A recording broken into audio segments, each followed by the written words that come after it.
Napakachisy. Yawa. Oh, alam mo na kung ba't nandito ako. Siyempre bubudulin kita ng Beyblade. Shark Edge 560 Gear Flat, yung limited edition. Tara, unboxing. Uy, ang ganda. Color blue na Shark Edge. Ito na lang yung kulang ko ng limited edition. Saka itong 560. Ang ganda rin. And gear flat, ang dami na natin ito. Tara, buuin na natin.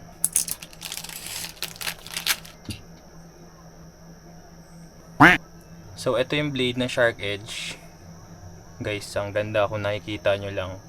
Blue na blue siya. Yan, yung blade niya color blue. Yung lobe niya color blue. Then, may white siya dito sa labas. Then, ito yung ratchet niya.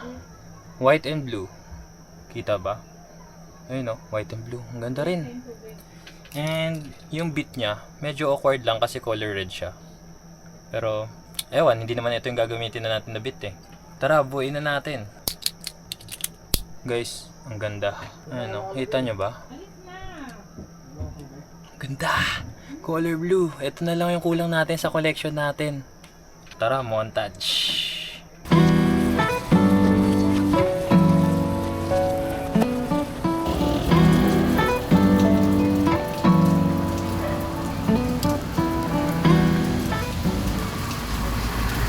Try mo lang bumili. Kahit isang Beyblade.